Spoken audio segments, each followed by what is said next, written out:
8 جولائی 1999 قاری محمد حنیف صاحب ملتانی رحمۃ اللہ علیہ جھنگ میں بیان فرما رہے ہیں، عنوان ہے موت کا جھٹکا۔ سماعت فرمائیں، شکریہ۔ وَنَعُوذُ بِاللَّهِ مِن شُرُورِ أَنفُسِنَا وَمِن سَيِّئَاتِ أَعْمَالِنَا مَن يَهْدِهِ اللَّهُ فَلَا مُضِلَّ لَهُ وَمَن يُضْلِلْهُ فَلَا هَادِيَ لَهُ وَنَشْهَدُ أَن لَّا إِلَٰهَ إِلَّا اللَّهُ وَحْدَهُ لَا شَرِيكَ لَهُ وَلَا نَظِيرَ لَهُ وَلَا مِثَالَ لَهُ وَلَا مِثْلَ لَهُ وَلَا مُعِينَ لَهُ وَلَا وَزِيرَ لَهُ وَلَا مُشِيرَ لَهُ وَنَشْهَدُ أَنَّ سَيِّدَنَا وَسَنَدَنَا وَنَبِيَّنَا وَشَفِيعَنَا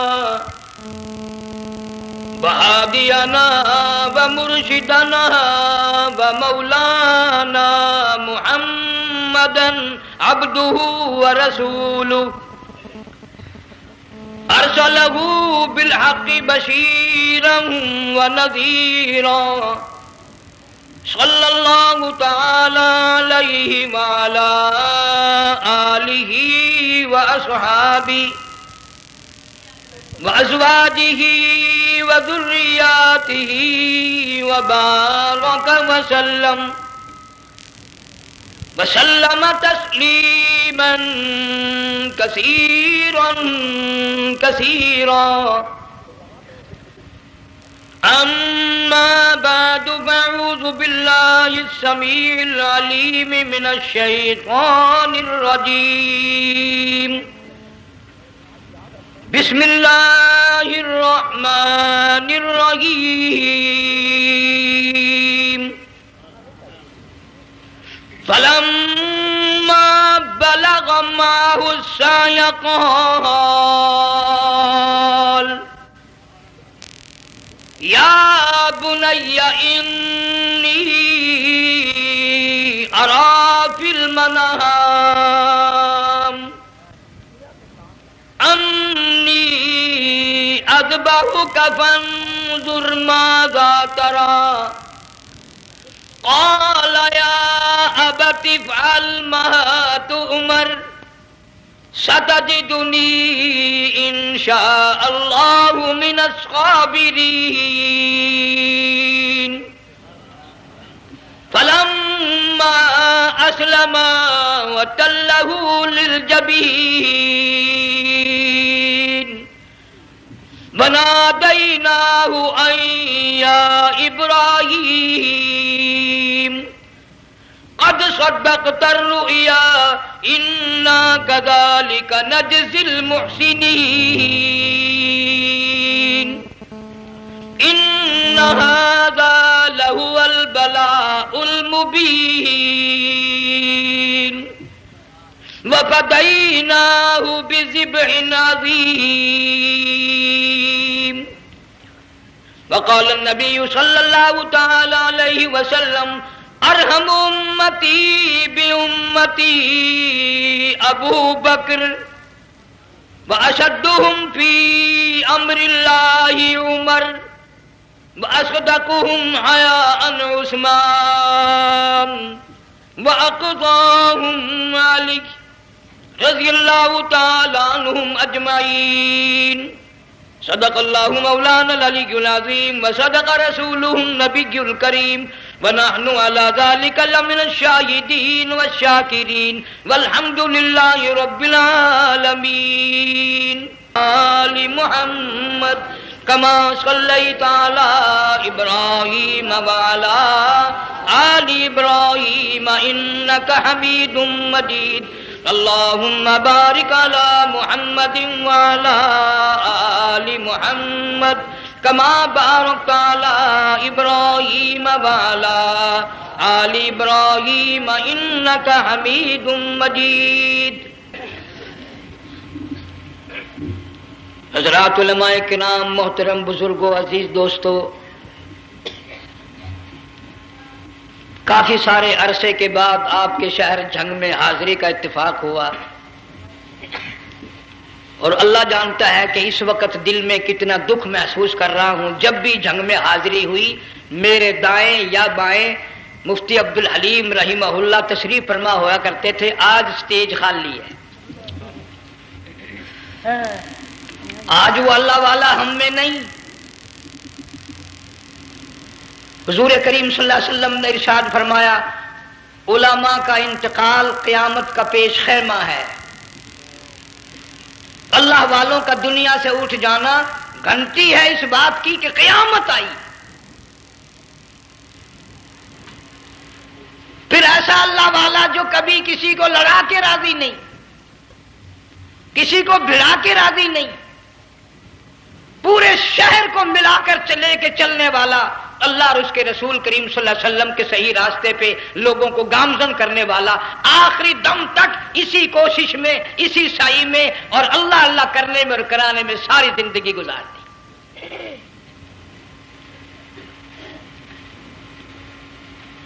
سارا شہر جنگ مل کر، سارے علماء مل کر کوشش کریں، مفتی عبدالحلیم کو نہیں لا سکتے. یہ خلا پورا ہونے والا نہیں. پھر ساتھ ساتھ مولانا صوفی محمد یار صاحب سب قید رحمہ اللہ، وہ بھی اس دنیا فانی سے رخصت فرما گئے. ایک اچھے خاصے طبقے کو وہ بھی داغ مفارقت دے گئے. اور قریب ہی کے زمانے میں سرگود شہر میں مفتی احمد سعید صاحب رحمہ اللہ وہ بھی رخصت ہو گئے. تو یقین جانو ان حضرات کا دنیا سے اٹھنا اس بات کی علامت ہے کہ ملک میں کچھ نہ کچھ ہونے والا ہے. جب آگ لگتی ہے، طوفان آتا ہے، بارش آتی ہے، عورت اپنے بچوں کو تلاش کرتی ہے، ادھر آ جاؤ، بارش آ گئی، آگ لگ گئی. اللہ پاک بھی اپنوں کو پہلے بلا رہا ہے، یہاں کچھ ہونے والا ہے، تم پہلے ہی آ جاؤ.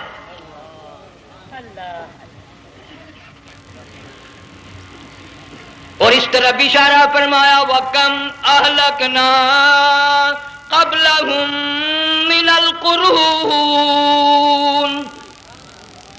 اللہ فرماتے ہیں میری زمین پہ عداوت نہ کرو، فساد نہ مچاؤ، قتل نہ کرو، خون نہ بہاؤ، ناحق لوگوں کا خون نہ بہاؤ. اللہ پاک کی زمین ہر روز صبح کو عرض کرتے، الہی لوگ مجھ پہ زنا کر کے چلتے ہیں، بدماشی کر کے چلتے ہیں، اجازت دے میں لقمہ بنا کر نگل جاؤں. مجھے اپنے اوپر ان کا چلنا پسند نہیں، مجھے اچھا نہیں لگتا. ہر روز آواز لگاتی ہے، ظالمو، بدکارو، بدماشو، میرے اوپر دندناتے پھرتے ہو. ایک نہ ایک دن میرے اندر آؤ گے، تمہیں پتہ چل جائے گا کہ میں تم کو کتنا دشمن رکھتی تھی.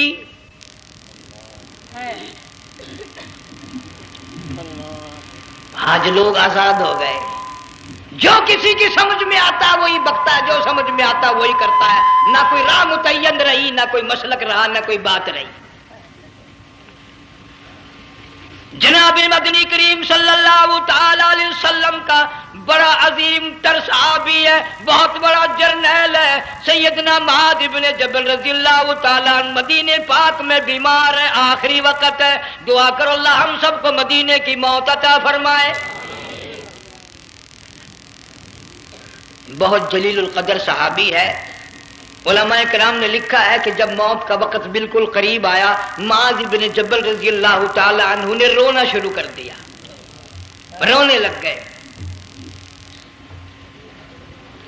علماء نے لکھا ہے اس وقت بھی مدینے پاک میں اب تک بھی یہ رواج ہے، جب کسی پہ نزع طاری ہو، سکرات طاری ہو، موت قریب ہو، جتنے پاس بیٹھے کھڑے ہوتے ہیں سارے اللہ کے قرآن کی تلاوت کرتے ہیں. صحابہ کرام آخری وقت میں قرآن مجید کی ہر وقت تلاوت کیا کرتے تھے. اس لیے حضور کریم صلی اللہ علیہ وسلم نے فرمایا قیامت کا دن ہوگا، اللہ پاک اعلان فرمائیں گے قرآن والے آگے آ جائیں. عرض کیا جائے گا قرآن والوں سے کون مراد ہے؟ حق تعالیٰ جل شانہ فرمائیں گے میں قرآن والا اس کو کہتا ہوں جو میرے قرآن سے عشق رکھتا تھا، پیار کرتا تھا، محبت کرتا تھا، اتنا پیار تھا آخری وقت تھا، ادھر موت کا جھٹکا لگا، ادھر میرا بندہ قرآن پڑھ رہا تھا، آج بھی اپنی قبر سے اٹھا، میرا قرآن پڑھتا ہوا اٹھا، تم میدان حشر کا چکر لگاؤ، آج بھی ان کے منہ سے کستوری کی خوشبو آ رہی ہے۔ معاذ بن جبل رضی اللہ تعالیٰ عنہ قرآن مجید کی تلاوت فرماتے فرماتے رونے لگ گئے۔ کسی صحابی نے کہہ دیا موت سے ڈر کے رو رہے ہو، موت سے ڈر گئے؟ فرمایا نہیں۔ پھر کیوں روئے؟ صحابی کہتا ہے میرے دل کی تمنا میرے دل میں رہی، میری آرزو پوری نہ ہو سکی، میری حسرت پوری نہ ہوئی، میرا ذوق پورا نہ ہوا، میرا شوق پورا نہ ہوا، میری تمنا تھی گرمی کا موسم ہو، رمضان کا مہینہ ہو، میں روزہ دار ہوں، جہاد فی سبیل اللہ ہو، کفر اسلام کا مقابلہ ہو، میں کئی کافروں کو قتل کر دیتا، پھر کافر بھی اکٹھے ہو کر مجھ پہ ٹوٹ پڑتے، میرا ناک کاٹ لیتے، میری زبان کاٹ لیتے، میں اللہ کی حضور میں جاتا، اللہ مجھ سے پوچھتا معاذ دنیا سے کیا لایا؟ میں عرض کرتا الہی بولوں کیسے، زبان بھی تیری نام پہ کٹا کے آیا ہوں، اور روزہ رکھ کر آیا ہوں، نیت یہ ہے کہ تیرے محبوب کے حوض کوثر کے پانی سے روزہ افطار کروں گا۔ ان اللہ والوں کی یہ موت تھی۔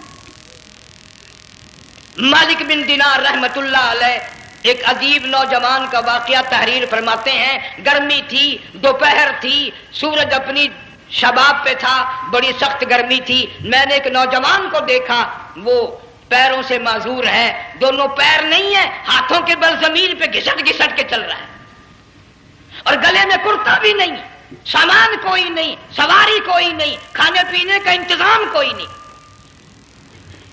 مالک بن دینار رحمت اللہ علیہ فرماتے ہیں میں نے اس نوجوان سے پوچھا کہ تو کہاں سے چلا اس حالت میں؟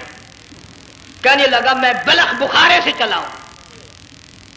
تجھے یوں ہی ہاتھوں کے بل گھسٹتے چلتے کتنا عرصہ گزر گیا؟ نوجوان کہنے لگا اللہ والے 7 برس ختم ہو کر 8واں لگ چکا ہے،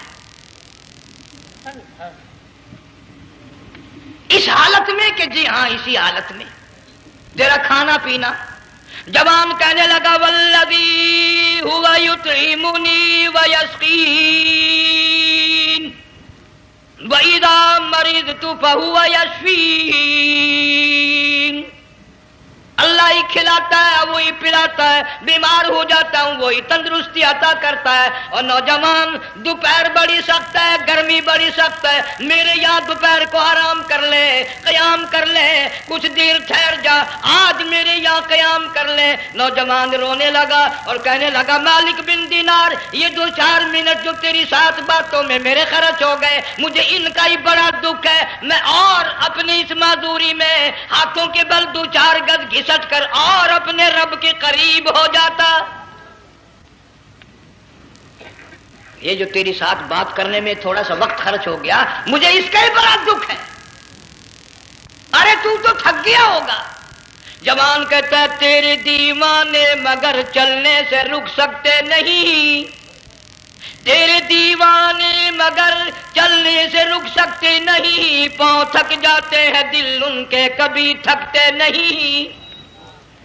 میرے سامنے تھکنے کا نام نہ لو، میرے دل میں عشق کی آگ جلی ہوئی ہے، سوز و گداز کا سمندر طوفان برپا کر رہا ہے، میں نہیں تھکنا جانتا، میرے یہاں نیند کا سوال نہیں، آرام کا سوال نہیں، میں تو گھسٹ گھسٹ کر رب کے دربار میں حاضر ہوا چاہتا ہوں۔ پوچھا کہ جا کہاں رہے ہو؟ کہنے لگا بیت اللہ کی زیارت کے لیے چلا، روزے رسول اللہ صلی اللہ علیہ وسلم کی زیارت کے لیے چلا۔ کھانا پینا کچھ نہیں کہ نہیں، بس کہ منتظر ہوں اس گھڑی کا کہ کب وہ وقت آئے اور کب میں جا کر یوں کہوں کہ اے مدینے کی مہاجر سبز گنبد کے مکی، اے مدینے کے مہاجر سبز گنبد کی مکی، عرش ہے تیرے قدم کے فیض سے یہ سرزمین۔ کب وہ وقت آئے کب میں مدینے کی گلیوں کو دیکھوں، کب آب و ہوا کو دیکھوں، کب مدینے کی بہاروں کو دیکھوں، کب گنبد خضرا پہ میری نگاہ پڑے، میرے دل کی تسلی ہو جائے۔ عاشق لوگ یوں ہی کیا کرتے ہیں۔ دیہات کی ایک عورت آئی رسول اکرم صلی اللہ علیہ وسلم کی وفات شریف کے بعد اور آ کے کہنے لگی، بہن عائشہ رضی اللہ تعالیٰ عنہا، میں نے سنا ہے سرکار کی وفات شریف ہو گئی، کیا کہاں دفن کیا کہ اس حجرے میں؟ کہنے لگی مجھے دروازہ کھول کر قبر کی زیارت تو کرا دے۔ عورت صاحب دیہات کی رہنے والی چوکھٹ پہ کھڑی ہو کے کہنے لگی، آقا جب بھی آتی تھی زبان تیری ہوتی تھی، قرآن خدا کا سنتی تھی، مسائل پوچھتی تھی، زیارت کرتی تھی، اب یہ زندگی اچھی نہیں لگتی، میں تیرے قدموں میں مرنا چاہتی ہوں۔ علماء نے لکھا ہے ایک چیخ ماری، چوکھٹ پہ گر کر جان دے دی۔ سبحان اللہ۔ مالک بن دینار رحمت اللہ علیہ فرماتے میں بھی اس سال حج کے لیے گیا، مینا میں میں نے دیکھا کہ بڑا مجمع لگا ہوا ہے ایک جگہ، تو میں بھی گیا کہ یہ لوگ کیوں اکٹھے ہیں۔ میں نے لوگوں میں سے جھانک کر دیکھا تو وہی نوجوان بیٹھا ہے جس کو میں نے دوپہر کے وقت دیکھا تھا، وہی حالت ہے، گلے میں کرتا نہیں، گٹھڑی نہیں، ٹھیلا نہیں، سامان نہیں، اور رو رو کے یوں کہتا، مولا آج کسی نے دمبی کی قربانی دی، کسی نے بکری کی قربانی دی، کسی نے اونٹ کی قربانی دی، کسی نے گائے کی قربانی دی، میں فقیر ہوں، میں مسکین ہوں، میں بالکل مفلس اور نادار ہوں، میرے پاس تو یہ میری جان ہے، میں اس کی قربانی دیا چاہتا ہوں، قبول فرما۔ ہزاروں لاکھوں لوگوں کے سامنے ایک چیخ ماری اور مینا میں جان دے دی۔ اس حالت میں ان اللہ والوں کا آخری وقت آتا ہے۔ ایک ہم لوگ مرتے ہیں ایکسیڈنٹوں میں، سڑکوں پہ، ادھر موت کا جھٹکا لگ رہا، ادھر منہ میں کنجری کا گانا۔ ارشاد فرمایا مدنی کریم صلی اللہ تعالی علیہ وسلم نے، سیاتی علی الناس زمان، او لوگوں میری امت میں ایک وقت ایسا آئے گا لوگ اتنے برباد ہو جائیں گے، صبح کو آدمی مومن مسلمان ہوگا، شام کو موت آئی تو جنازہ کافر کا اٹھ رہا ہوگا۔ گھروں میں، محلوں میں آج موت آتی ہے، کنجری کا گانا منہ میں ہوتا ہے، ادھر دم نکل رہا ہے، ادھر کنجری کا گانا، کانوں میں آواز آ رہی ہے، میت کو غسل دیا جا رہا ہے، کنجری کی آواز آ رہی ہے، جنازہ اٹھا کر لے جا رہے ہیں، کنجری کی آواز آ رہی ہے، قبر میں میت اتاری جا رہی ہے، کنجری کی آواز آ رہی ہے، قبر پہ مٹی ڈالی جا رہی ہے، کنجری کی آواز آ رہی ہے۔ اس ماحول میں، اس معاشرے میں ہم کس طرح ایمان اور یقین اور ایمان ساتھ لے کر مریں گے؟ ہزاروں نہیں لاکھوں کو مرتے وقت کلمہ نصیب نہیں۔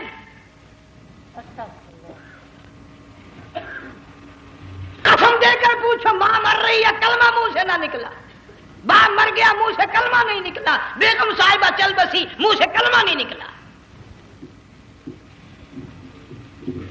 ہزاروں چلے گئے اور اپنے جانے کا پھر بھی یقین نہ آیا۔ تم نے کبھی سوچا تک نہیں، خیال تک نہیں کیا۔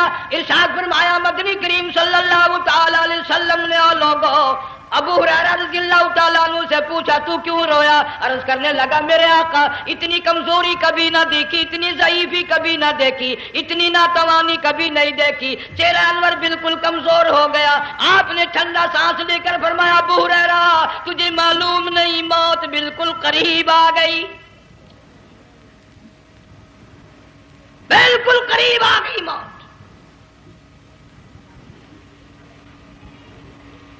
تیری ایک انگلی پکڑ کر اگر کوئی مروڑ دے کتنا دکھ ہوگا، درد ہوگا، ہائے ہائے ہائے۔ جنگ والوں کبھی تم نے سوچا نہیں 360 رگیں ٹوٹیں گی کیا حال بنے گا، اعضاء چھوٹیں گے، سر کے بالوں سے لے کر پیروں کے ناخنوں تک ہر جوڑ کو توڑ کے رکھ دیا جائے گا، وزیروں، سفیروں، امیروں، حسینوں، جمیلوں، تمام کے جوڑوں کو اکھاڑ کے رکھ دیا جاتا ہے۔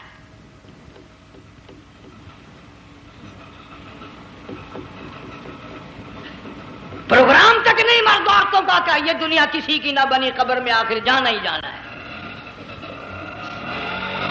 علماء کرام نے لکھا ہے کہ حضرت عیسیٰ علیہ السلام کے پاس لوگ آئے اور کہنے لگے نئی نئی قبروں سے مردے زندہ کر کے دکھاتے ہو، آؤ ہم ایک پرانی قبر پہ لے کے چلتے ہیں، مردہ زندہ کر کے دکھاؤ۔ عیسیٰ علیہ السلام تشریف لے گئے، فرمایا قم باذن اللہ، ایک نوجوان زندہ ہو کر قبر سے نکل کر سامنے آ کر کھڑا ہو گیا۔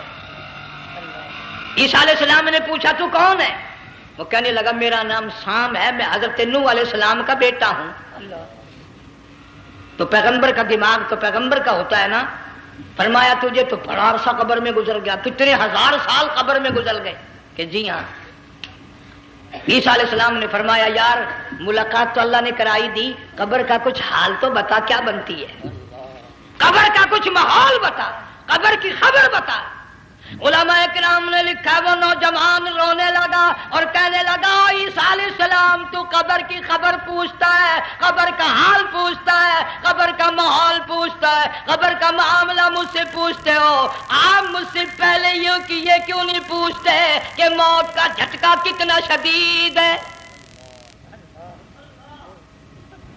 نوجوان رو کے کہنے لگا عیسیٰ علیہ السلام کتنے ہزار سال میری موت کو گزر گئے، پر مالک کائنات کی قسم آج تک میرا منہ کڑوا ہے۔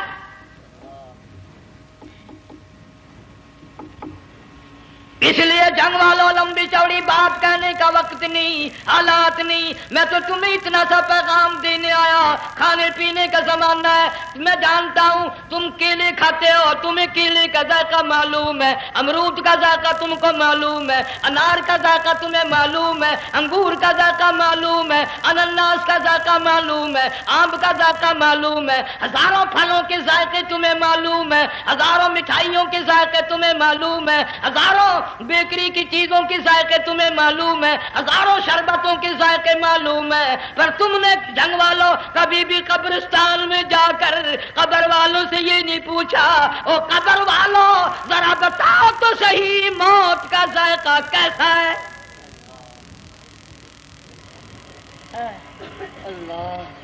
تم نے چکھا نہیں، جنہوں نے چکھا وہ بتانے نہ آئے کیسا ذائقہ ہے۔ اس لیے قرآن کہتا کلا اذا بلغت التراقی وقیل من راق وظن انہ الفراق والتفت الساق بالساق الى ربک یومئذ المساق۔ بادشاہ ہو، امیر ہو، وزیر ہو، فقیر ہو، غریب ہو، رگیں ٹوٹیں گی، موت آئے گی، اور جس کی آئی تمہیں معلوم نہیں کس طرح آئی، کس حال میں آئی۔ جن کے دلوں میں ان باتوں کا خیال آیا خدا کی قسم صحابہ کرام میں سے اتنے رویا کرتے تھے آنکھیں ختم ہو گئی۔ جناب فاروق اعظم رضی اللہ تعالیٰ عنہ کو کسی نے دیکھا رو رہے ہیں، بے تحاشا رو رہے ہیں، پوچھ لیا بڑا بہادر پہلوان فاروق تجھے کیا ہوا، اتنا کیوں رویا؟ فرمانے لگے تمہیں معلوم نہیں قبر کا اندھیرا یاد آ گیا۔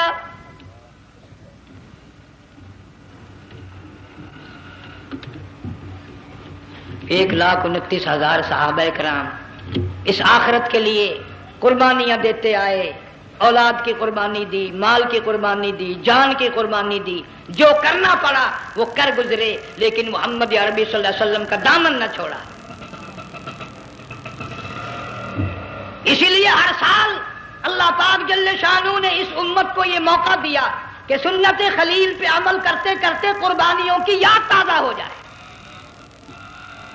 قربانیوں کی یاد تازہ ہو جائے۔ قرآن کریم میں جا بجا ابراہیم علیہ السلام کا اللہ پاک نے ذکر خیر فرمایا، یوں فرمایا ہم نے ان کے بڑے امتحان کیے، بڑی آزمائش کی، وہ ساروں میں کامیاب ہوئے۔ تم ہر وقت اللہ سے یہ دعا کیا کرو اللہ ہمیں امتحان میں نہ ڈالے، آزمائش میں نہ ڈالے، ہم امتحان کے قابل نہیں۔ یہ ہمارے جو امتحان ہوتے ہیں ان میں نقل ماری جاتی ہے، تو اللہ امتحان لے گا تو نقل کیسے ماریں گے، کیسے کام چلے گا؟ جناب ابراہیم علیہ السلام کو اللہ پاک نے ہزاروں امتحان میں مبتلا کیا، ہزاروں آزمائشیں کی، فَأَتَمَّهُنْ سب میں کامیاب گیا، سب میں پاس نکلا۔ ایک آزمائش ایسی بھی آئی اللہ کی توحید کی وجہ سے شرک کو مٹانے کی وجہ سے ابراہیم علیہ السلام کا سارا مصر فلسطین دشمن بن گیا. حضرت سارہ کو ساتھ لے کر چل دیے. ایک بیوی ساتھ ہے, اکیلا دم میں. یہاں تو لوگ محلوں میں شہروں میں کہتے ہیں جی میں اکیلا ہی ہوں, میں کیا کروں. اگر خلیل کہتا کہ میں اکیلا ہوں تو آج قرآن میں اس کا ذکر خیر کیسے ہوتا. پرواہ نہ کی. وہ کہتا میرے لیے میرا اللہ کافی ہے. کون کہتا ہے میں اکیلا ہوں, میری ساتھ تو اللہ ہے. مصر سے گزرنے لگے. بادشاہ کے ملازموں نے بادشاہ کو جا کے بتایا بڑی خوبصورت عورت گزر رہی ہے تیرے حلقے سے, بہت بڑی خوبصورت عورت ہے. کہ ملازم پکڑ کے لے کے چلے تو عورت ذات حضرت سارہ رونے لگ گئی. خلیل میرا کیا بنے گا. پیغمبر کو اللہ کی ذات پر بڑا یقین ہوتا ہے. فرمایا پرواہ نہ کر, میری آبرو میرے مولا کی آبرو ہے. چاہے جہاں چلی جا میری عزت کی حفاظت میرا اللہ کرے گا. فرمایا فاللہ خیر حافظا وہو ارحم الراحمین. پرواہ نہ کر, میں اس کا پیغمبر ہوں, نبی ہوں. چیخا میں جلا اس کے لیے, سارے دکھ اٹھاتا ہوں اس کے لیے. میری عزت کی حفاظت وہی کرے گا. محل میں جا کر حضرت سارہ کو بند کر دیا. بادشاہ نے بلوایا ہے عزت لوٹنے کے لیے. بادشاہ نے پکڑوا کر منگوایا ہے آبرو برباد کرنے کے لیے. بادشاہ کا ارادہ ہے سارا کی عزت کو برباد کرنے کا, اور اللہ کا پروگرام ہے سارا ادھر آ. اس محل میں ایک معصوم بچی ہے جس کا نام ہاجرہ ہے. میں اس کو اتنا پسند کرتا ہوں, اللہ فرماتے ہیں اس کے پیٹ سے اسماعیل ذبیح اللہ کو پیدا کرنا چاہتا ہوں, اس کی نسل سے حبیب اللہ کو لانا چاہتا ہوں. آج تک کسی کی انگلی اس کی طرف نہیں اٹھی. سارا محل میں آؤ, اس کو آ کر ساتھ لے جاؤ تاکہ میرے ذبیح اللہ کی پیدائش کا معاملہ بن جائے. بادشاہ کا ارادہ ہے آبرو برباد کرنے کا, اللہ کا ارادہ ہے ہاجرہ کی آبرو بچانے کا.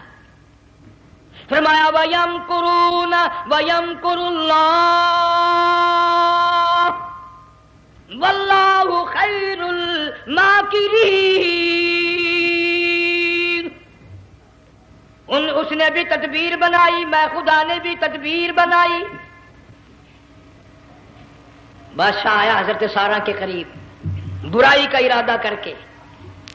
مفسرین نے لکھا ہے حضرت سارہ نے فرمایا مجھے 2 رکعت نماز پڑھنے دے. یہاں سے پتہ چلا کوئی پاک دامن عورت, کوئی نیک بیٹی اگر گنڈوں میں بدماشوں میں پھنس جائے, عزت بچانے کا طریقہ یہ ہے وضو کر کے اللہ کے سامنے نیت تو باندھ, تیری عزت کے لیے وہ فرشتے بھیجے گا. علماء کرام نے لکھا ہے کہ ایک جہاز سمندر میں چل رہا ہے, طوفان آیا, جہاز تختہ تختہ ہو گیا. کچھ لوگ غرق ہو گئے, ڈوب گئے, کچھ تختوں پہ بہ کر کے چلنے لگے. ایک عورت گود میں بچہ ہے, ایک حبشی نوجوان دوسرے تختے پہ بہتا ہوا جاتا ہے. اس نے عورت اکیلی دیکھ کر اپنا تختہ چھوڑ دیا اور بدماشی کے ارادے سے عورت کے تختے پہ آ بیٹھا. تم جنگ والے سوچ رہے ہوگے کہ ڈوبتے وقت بھی باز نہ آئے. یہ سیلاب آتے ہیں, لوگ بدماشیوں سے باز آئے, ڈوب گئے مگر باز نہ آئے. بغیرتی لوگ کرتے ہی رہے. علماء کرام نے لکھا حبشی نوجوان نے عورت کا بچہ چھینا سمندر میں پھینک دیا. عورت روئی اور کہنے لگی میرے اللہ بیٹھی رہتی ہوں, عزت جاتی ہے, حرکت کرتی ہوں, ڈوب جاؤں گی. میں نے سنا ہے سمندر کی گہرائیوں سے تو نے یونس علیہ السلام کی سنی تھی, میں تو پانی کے اوپر بہ رہی ہوں. مولا میری آبرو بچا, میرا ایمان بچا, میری عزت بچا, تیرے سوا میری سننے والا کوئی نہیں. لا الہ الا انت سبحانک انی کنت من الظالمین. علماء نے لکھا ہے کہ ایک گردن سی نمودار ہوئی پانی میں سے اور حبشی نوجوان کو ایک ہی لقمہ بنا کر لے گئی. وہ تو ہر جگہ سنتا ہے, پکارنے والا بے بس بے کس ہو کر جب اس کو پکارتا ہے وہ ہر جگہ انداز پہنچاتا ہے. وہ ہے جو موجود ہر جگہ. عورت بہتی بہتی کنارے جا لگی، ایک جہاز قریب آیا، دوپٹے کا اشارہ کر کے اس کو بلایا۔ جہاز میں جب سوار ہوئی تو دیکھتی کیا ہے، ایک نوجوان کی گود میں اس کا وہ بچہ جو سمندر میں پھینک دیا تھا بیٹھا ہوا کھیل رہا ہے۔ ٹوٹ پڑی، میرا بچہ ہے۔ لوگوں نے کہا تیرا کہاں سے آیا؟ ماجرا سنایا، اس طرح ہوا۔ جہاز کے کپتان نے کہا ہم جہاز لے کر آ رہے تھے، غیب سے آواز آئی جہاز ادھر کو لے آؤ ورنہ ڈبو دیے جاؤ گے۔ ہم جب جہاز وہاں لے کر پہنچے تو دیکھتے کیا ہے کہ ایک جانور کی پیٹھ پہ یہ بچہ بیٹھا ہوا کھیل رہا تھا۔ عزت بھی بچی، ایمان بھی بچا، بچہ بھی بچا، اور کوئی بچانے کے لیے تدبیر کرے جبھی نا۔ حضرت سارا نے نماز پڑھ کر بددعا کر دی، بادشاہ کے سارے بدن میں درد ہونے لگا۔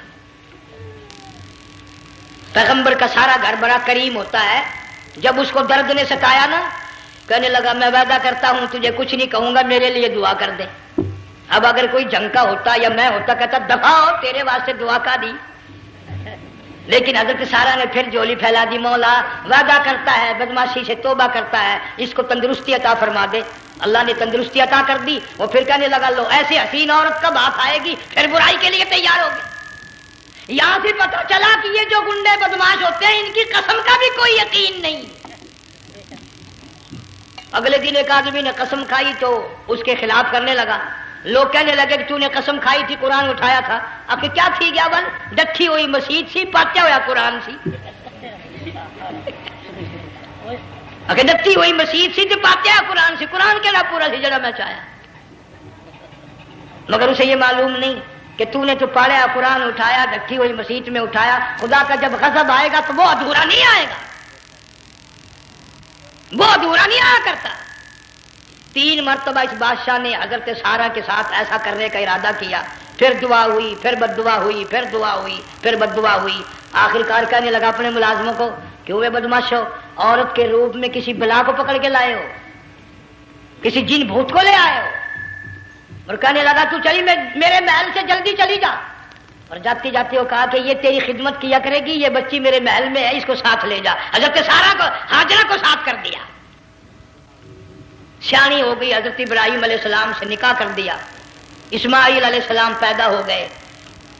اللہ میاں جب حضرت ابراہیم علیہ السلام چومتے ہیں، چاٹتے ہیں، ماتھے پہ بوسے دیتے ہیں، اٹھاتے ہیں، پیغمبر کا بیٹا، خود بھی نبی اور آل میں آنے والا نبی، کالی کملی والا صلی اللہ علیہ وسلم، کتنا حسین چہرہ ہوگا۔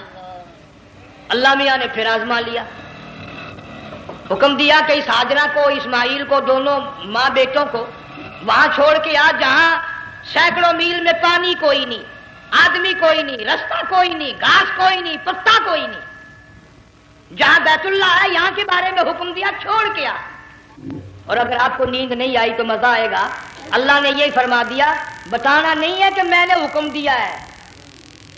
خدا حافظ نبی نہیں کہتا اپنی بیوی کو۔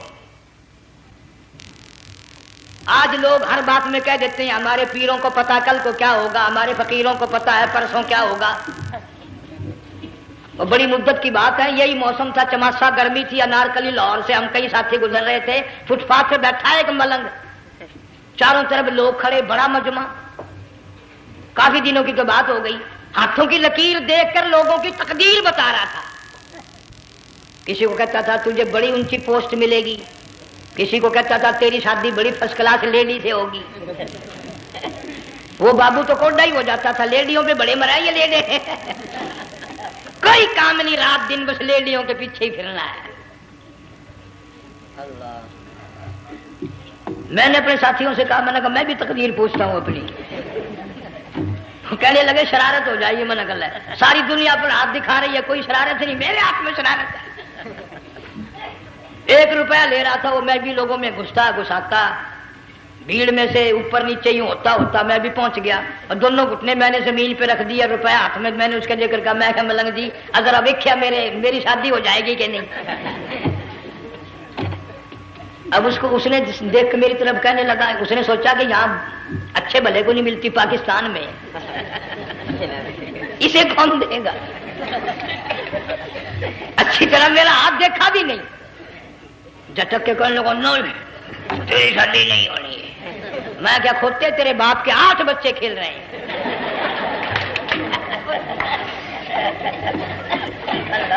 یوں ہی عقیدے بگڑ جاتے ہیں لوگ. ہمارے پیر کو پتا، فقیر کو پتا، کسی کو پتا نہیں ہے، کوئی نہیں جانتا. فرمایا وما تدری نفس ماذا تکسب غدا، کوئی نہیں جانتا کل کیا ہو جائے گا. وما تدری نفس بأی ارض تموت، کوئی نہیں جانتا زمین کے کس ٹکڑے پہ موت آئے گی. ان اللہ علیم خبیر، ایک اللہ کی ذات جانتی ہے. حضرت ہاجرہ اسماعیل علیہ السلام کو چھوڑ کر چل دیے، نہ خدا حافظ کہا، نہ کوئی تسلی دی. تھوڑی سی کھجوریں، تھوڑا سا پانی، ختم ہو گیا. ابراہیم علیہ السلام جب دور نکل گئے تو حضرت ہاجرہ نے دیکھا یہ تو چلے گئے. کھڑی ہو کر آواز دی، اے میرے ابراہیم. مڑ کر نہیں دیکھتے. جنگ والوں، اللہ کا پیغمبر اللہ کی اجازت کے بغیر اپنی بیوی کی طرف نہیں دیکھتا، گھر والی کی طرف نظر اٹھا کر نہیں دیکھتا. ایک تم ہو، چٹی داڑھی، بڑھے پا، کالے برقعے والی نظر آ جائے نا، آگے بھاگ کر بڑے نہیں آتے ہیں. کہاں جانا چاہتی ہیں آپ؟ تیری ماں لگتی ہے آپ چلی جائے. تو یہ کیا ہوا؟ یہ کالے برقعے پہ مرتے مرتے مرتے مرتے مری گئے. ایسا عجیب تماشا. وہ لاہور پلیٹ فارم پر پھر رہی تھی نا ایک لیڈی برقع اوڑے، آ گیا ایک لیڈا، کہنے لگا سیب نہ پلاؤں. نے کہا لے آئے. نے کہا واہ کام بن گیا. اسے وہ نپ لے آیا. تھوڑی دیر کے بعد کہنے لگا میرے خیال میں پھینٹا بھی ہو جائے. انہوں نے کہا لے آئے. انہوں نے کہا سبحان اللہ، پکا کام ہو گیا. اسے وہ نپ بھی پی لی، پھینٹا بھی ڈکار گئی. تھوڑی سی دیر کے بعد کہنے لگا سیب لے آؤں. وہ لے ہی آیا سیب. کیا آپ کے لیے میں سیب لایا ہوں، آپ کھائیں. کہنے لگی نہیں آپ کھائیں. اس نے سوچا ہو میری بھی محبت ہو گئی ہے، سیب کھانے کے لیے مجھے بھی کہہ رہی ہے. جب اس نے اصرار کیا نا کہ میں تو تیرے لیے لایا ہوں، کھا تو صحیح.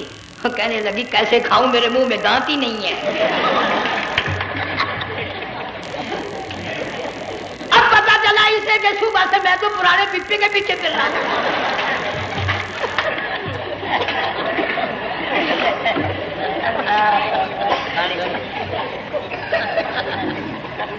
صرف برقع دیکھا چل دی.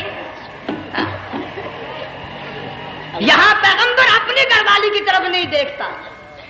حضرت ہاجرہ نے اسماعیل علیہ السلام کو سینے سے لگایا. عرب کی قداور مائی، طاقتور مائی، دوڑ لگا کر حضرت خلیل کا راستہ آ کے روک لیا اور کہنے لگی میں جوان عورت، یہ پیارا نور نظر، یہ لخت جگر، شکل تو دیکھو، صورت تو دیکھو، ہمیں یہاں چھوڑ کے جا رہے ہو. اللہ کا پیغمبر بولتا نہیں. پتہ چلا پیغمبر اللہ کی اجازت کے بغیر سانس نہیں لیتا، آنکھ کا اشارہ نہیں کرتا. حضرت ہاجرہ رونے لگ گئی، میرے خلیل، میرے ابراہیم، میرا قصور بتاؤ، میرا جرم بتاؤ، میری خطا بتاؤ، میرا گناہ بتاؤ، معافی چاہوں گی، معذرت کروں گی. اس بچے کا کیا گناہ ہے اس میدان میں چھوڑ کے چلے ہو؟ بولتے نہیں ہیں.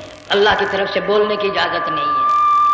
حضرت ہاجرہ نے خود ہی قیاس لگایا، سوچتی ہیں پیغمبر تو کسی پہ ظلم نہیں کرتا. وہ کہنے لگی خلیل کہیں اس رب کا حکم تو نہیں، کہیں اس اللہ کا یوں حکم تو نہیں. جنگ کے لوگوں اگر خلیل ہاں کہہ دیتا تو کیا حرج تھا. ہاں نہیں کہتا، اجازت نہیں، تاکہ ہاجرہ کے یقین ایمان کا امتحان مکمل ہو.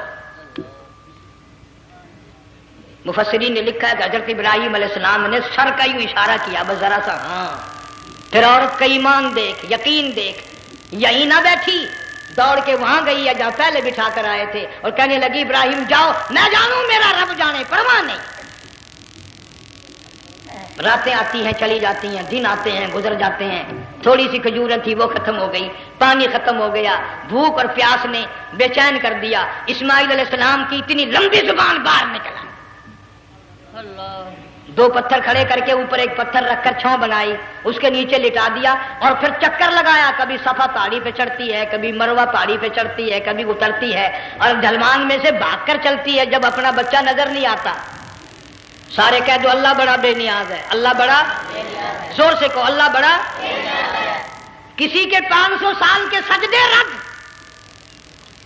کسی کی ہزاروں سخاوت صدقات رد، کسی کی چال منظور، کسی کی رفتار منظور، کسی کی ٹور منظور، اور یوں فرمایا ہاجرہ میری رحمت کی تلاش میں آج جو تو نے دوڑ لگائی ہے، یہ تیری چال ڈال رفتار ٹور ہمیں اتنی پسند آ گئی، اتنی پسند آ گئی کہ آج کے بعد خلیل اللہ کیوں نہ ہو، ذبیح اللہ کیوں نہ ہو، کلیم اللہ کیوں نہ ہو، روح اللہ کیوں نہ ہو، حبیب اللہ کیوں نہ ہو، صحابہ کرام کیوں نہ ہو، قطب ابدال غوث کیوں نہ ہو، میری ہاجرہ مجھے اپنی کبریائی کی قسم جب تک وہ تیری چال چل کے نہ دکھائے گی حاجی کا لانے کا حقدار نہیں ہو سکتا، تیری رفتار اسے چلنی پڑے گی۔ فرمایا ان الصفا والمروۃ من شعائر اللہ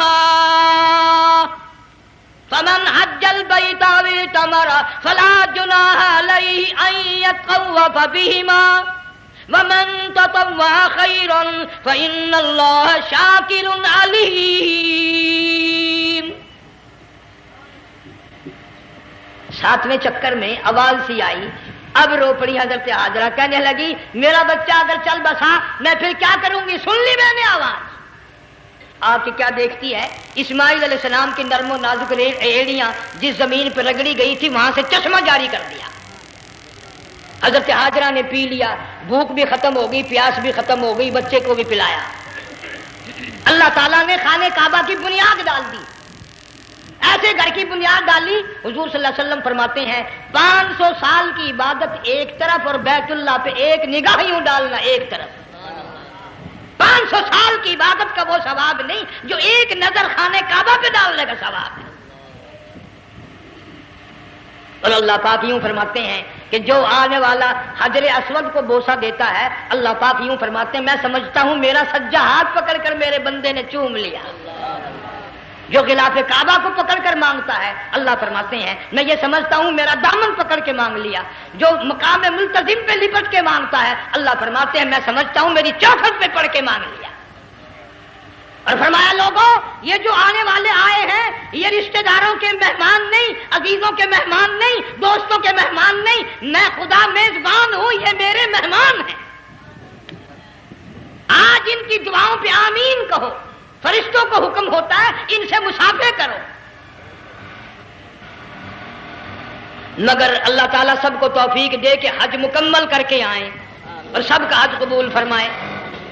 میرے علاقے میں کئی سالوں کی بات ہے پرانی، جب کوئی حاجی تھا، ایک آدمی حج کر کے آیا، میں دوپہر کو اس کو ملنے گیا تو زور کی نماز کا وقت آیا، میں اٹھ کے چلا گیا نماز پڑھنے، پھر عصر کی نماز کا وقت آیا، میں اٹھا اور نماز پڑھ کے آ گیا۔ میں نے اس حاجی کے لڑکے سے پوچھا، میں نے کہا حاجی صاحب نے نماز یہیں پڑھی؟ تو کہنے لگا جی ابھی شروع نہیں کی، سفر کے تھکے ہوئے ہیں نا، 2-4 دن کے بعد شروع کریں گے۔ شکر ہے پہلے لوگ جھوٹ نہیں بولا کرتے تھے، ہاں آج کل کا ہوتا ہے نا تو وہ کہہ دیتا ہے جی یہ تو کئی وقت کی کچھی پڑھ کر بیٹھے ہیں۔ تو پھر مولوی تھا نا، میں بیٹھ گیا حاجی کے پاس، باتوں میں اس کو لے آیا، یہی میں نے کہا حاجی صاحب نماز نہیں پڑھی؟ کہنے لگا آپ ہی لوگوں سے سنا ہے کہ بیت اللہ میں جو ایک نماز پڑھے 1,00,000 کا ثواب ملتا ہے، مسجد نبی میں جو ایک نماز پڑھے 50,000 کا ثواب ملتا ہے، 4 مہینے پڑھ کے آیا، وہ حساب لگا لو۔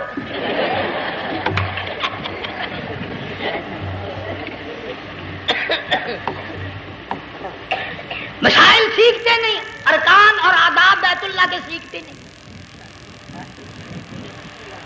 ڈی سی کے دفتر میں اگر جانا ہو کئیوں سے پوچھے کیسا جاؤں، کس طرح درخواست دوں، کیسے کہوں، کیسے کھڑا ہوں، کیسے بیٹھوں، کیا عرض کروں، اور اللہ کے دربار میں ہم جاتے ہیں اور سیکھ کرنے جاتے ہیں، یہ خوف نہیں کہ اگر بے ادبی ہوگی تو مارا جاؤں گا۔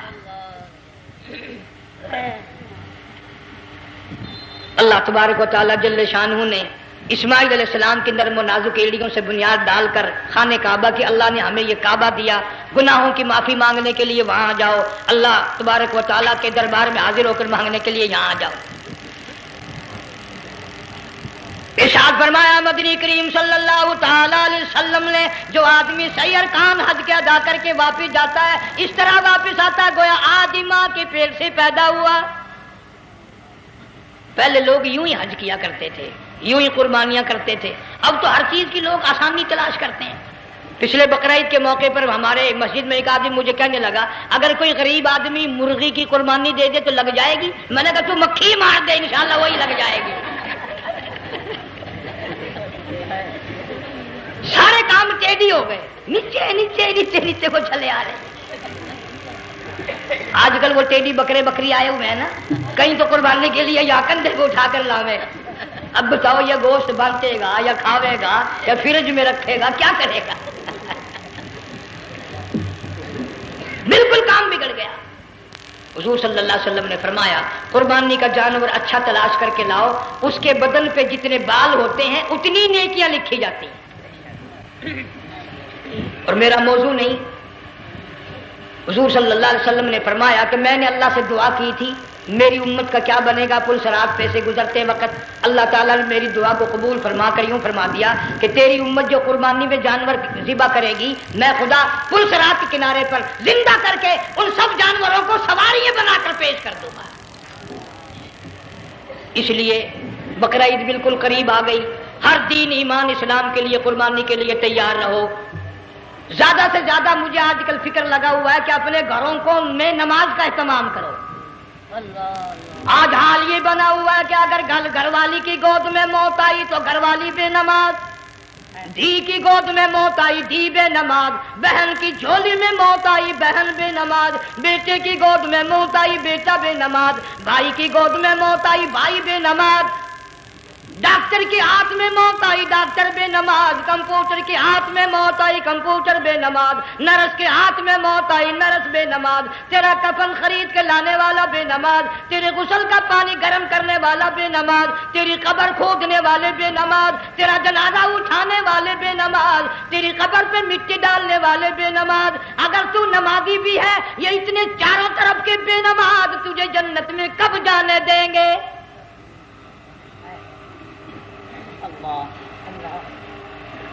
اس بچی کا فکر کیوں نہیں کرتا؟ کلاس میں فیل ہو جائے تجھے دکھ لگتا ہے میری بچی فیل ہو گئی، ساری عمر نماز نہ پڑھے تجھے کبھی درد نہیں ہوا کہ جہنم کے انگاروں میں جلے گی۔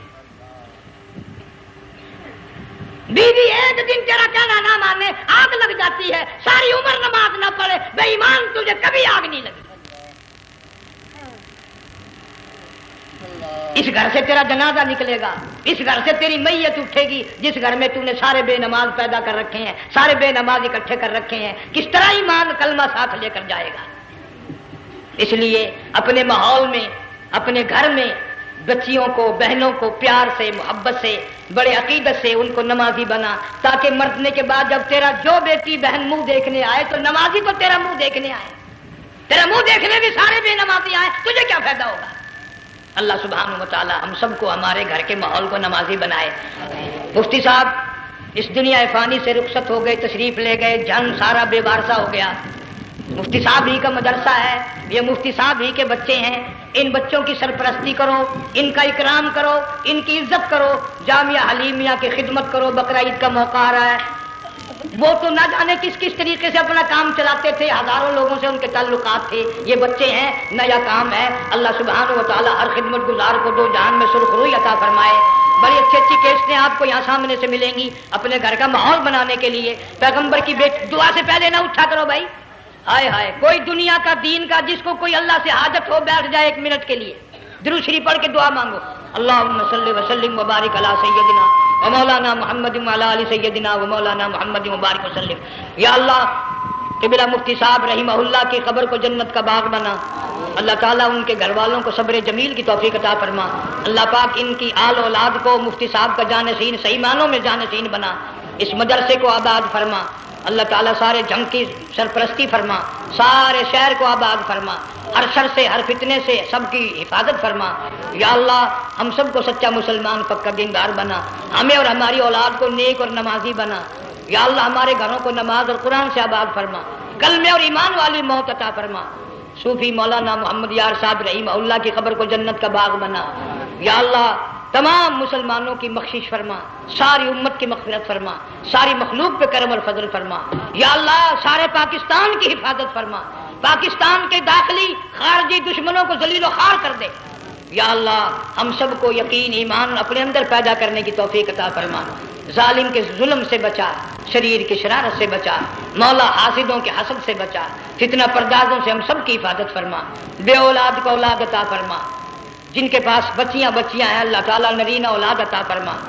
اور میں تو کافی دنوں کے بعد آیا ہوں، پرانے دوستوں میں سے تھے قاری غلام محمد صاحب سب کا رحمت اللہ علیہ، اللہ تعالیٰ ان کی قبر کو جنت کا باغ بنا، سب کو جوار رحمت میں جگہ عطا فرما۔ ہمارے بڑے بزرگ قبلہ درخواستی صاحب مدذلو یا اور جتنے بھی بیمار ہیں اللہ پاک سے صحت کاملہ عطا فرما۔ مجھے بھی پیر غلام حبیب صاحب اللہ تعالیٰ ان کو بھی صحت کاملہ عطا فرما، اور میں گناہ گار بھی اب تو سارا سال گزر گیا اکثر بیماری رہتا ہوں، اللہ تعالیٰ صحت کاملہ عطا فرما، موت آئے تو کلمے اور ایمان والی موت عطا فرما۔